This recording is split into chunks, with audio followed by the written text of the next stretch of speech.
Hi, Trinity friends. I'm here today with my friend Carol and with our friends Otter and Ant. And we're here today to talk about a couple of different stories. And the first story is a story Jesus told to a couple of his disciples, and it's one we read today in Big Church.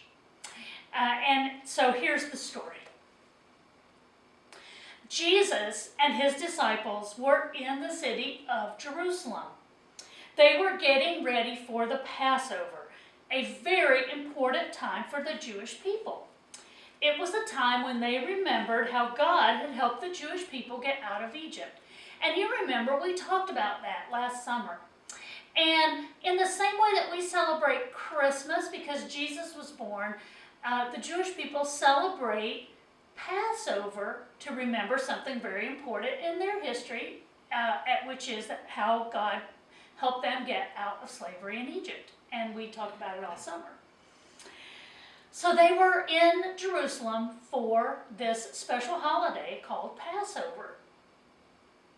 But Jesus' friends were feeling very sad because Jesus kept telling them that the soldiers might come and take him away and that he might even die. The soldiers think, I want to be a king, and that's why they want to kill me. Why don't we just get out of here, said Andrew. We could go back to Galilee and get away from all the soldiers. No, Andrew, said Peter. It is so hard to explain, but I know that God doesn't want me to run away. God wants me to stay here, even if it means I might be killed. That doesn't make any sense to me, said Susanna. Come over here, said Jesus. They were walking near a garden where people were growing vegetables.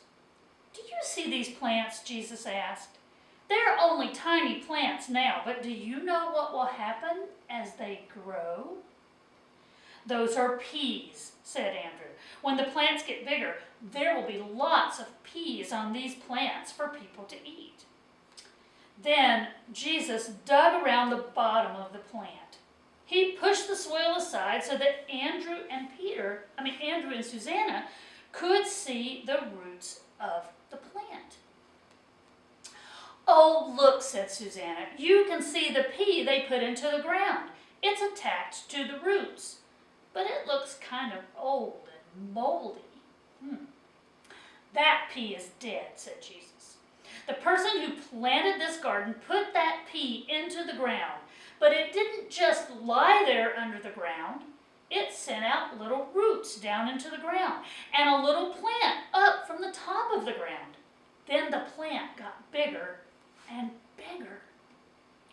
Wow, said Andrew. They put one little pea into the ground and soon they will have a whole bunch of peas.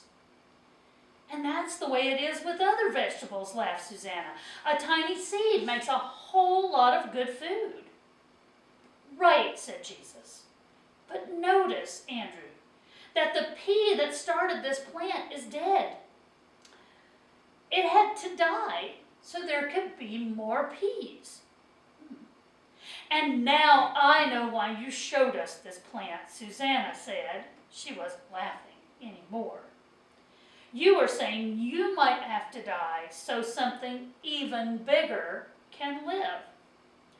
Jesus took Susanna's hand and looked deeply into her eyes. This is very hard for you, Susanna, and it is very hard for me. It is very hard for all of us, Jesus said. He looked over at Andrew, who was almost crying. It's hard for you too, isn't it, Andrew? Andrew nodded. He couldn't say anything at all. I don't really understand this myself, said Jesus. I just know that God does not want me to run away. I know that if God can make a whole pea plant grow from one little seed that dies, God can make something wonderful happen, even if the soldiers come, even if I die. I wish we could go back to Galilee, said Susanna. There were tears in her eyes. So do I, said Jesus, but I can't. And I really need my friends to stay with me. I need my friends to help me not run away. I need my friends to help me be strong. We'll stay with you, said Susanna. Andrew put his hand on Jesus' shoulder. Me too, he whispered. Have you ever planted a seed? Ah, you have. What happened?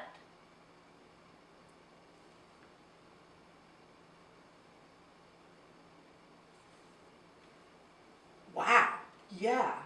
Aunt says he's planted seeds and they were just little teeny tiny in the beginning, but then just like in the story, they started growing roots. And he got to see them firsthand because he goes down in the soil. And it was great fun. And he watched them grow roots on the bottom and plants on the top. Well, I grew up gardening, Carol. Me too. Yeah, and I have planted lots of seeds and seen plants come up with vegetables of all kinds. Sometimes vegetables that are on the top, like peppers, and sometimes vegetables that are under the ground, like carrots or potatoes or, other things. Parsnips. Yes, yes. I talked with my dad the other day. And even though it's too cold outside right now to plant seeds, he's planting seeds in his greenhouse. And my dad's getting everything ready for his gardens. I talked to him just this morning. Yeah, so my dad takes tiny little pots and he puts seeds in them. And right now they're tiny seeds because they're tomato seeds. You know how small tomato seeds are. And he watches them in the greenhouse as they get to be plants about this big, maybe this big. And when it's warm enough, he'll take those plants outside and there will be tomatoes everywhere all summer long. Tomatoes, tomatoes, tomatoes. Yep. But you start with a seed. Whether you start in a greenhouse or whether you start in the ground, you start with a seed. And that's what Jesus was talking about. Jesus believed that the work he was doing was just getting started, that he had just planted the seeds, and that even if he wasn't around to see it, those seeds would grow and grow and grow. Okay, so I'm going to read another part of the story. And, we've been talking about how this part of the Jesus story is the sad part, the saddest part. And so if you might want to have somebody with you when you listen to this part of the story. Because this is the part of the story where Jesus dies. And so you might want to have a parent or a friend sit with you when you listen to this part of the story. Some temple leaders didn't like the way so many people listened to Jesus' teachings. They worried that people might not listen to them. So that night they came to the garden where Jesus was praying. Judas, one of the disciples, pointed them to Jesus. The temple guards grabbed Jesus and arrested him.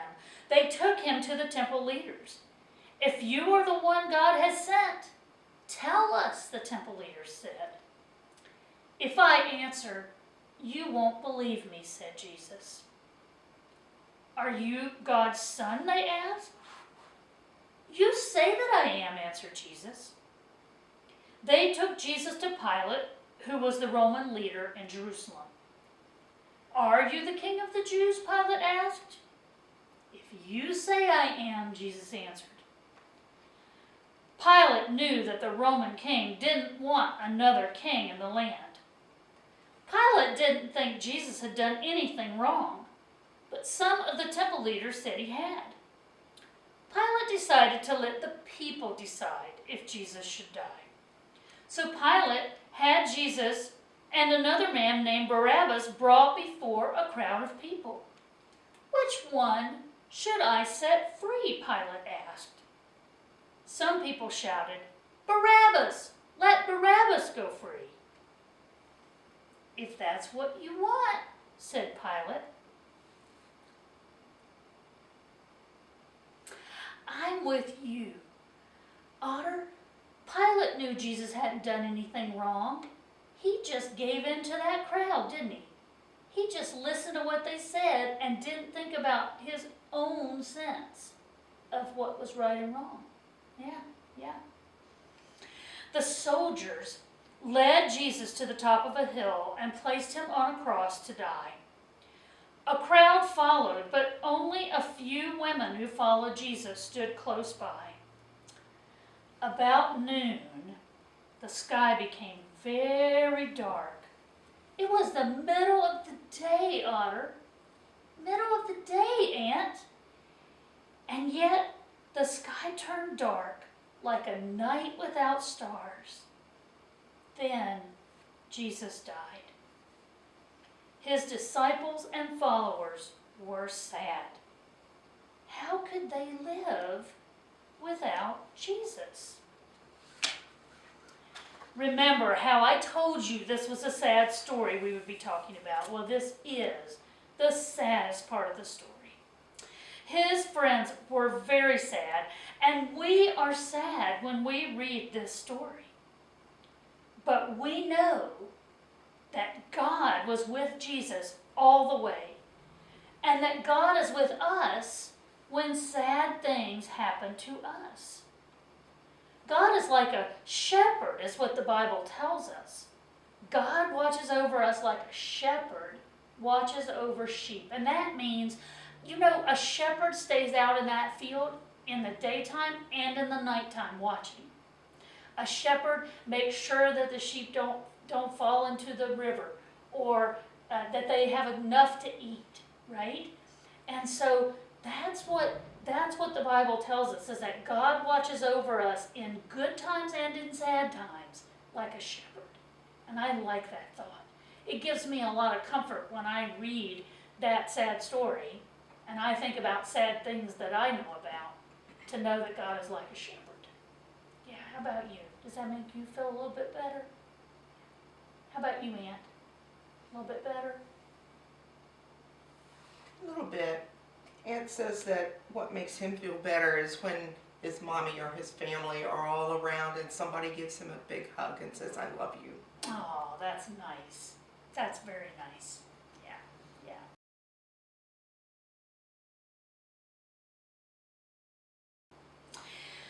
Well, we're going to sing a song. And the song is about God being a shepherd. And it goes along with a psalm. And remember when we talked about psalms, how psalms are like the hymn book of the Bible? Well, this song goes along with a Bible song. And it's one you've probably heard before, Psalm 23. And the song goes like this. Shepherd me, O God, beyond my wants, beyond my fears, from death into life. We're going to sing that one more time. Shepherd me, O God, beyond my wants, beyond my fears, from death into life. And now I'm going to read the psalm, and we're going to sing with it. The Lord is my shepherd, I shall not want. Shepherd me, O God, beyond my wants, beyond my fears, from death into life. He makes me lie down in green pastures. He leads me beside still waters. Shepherd me, O God, beyond my wants, beyond my fears, from death into life. He restores my soul. He leads me on good paths for his name's sake.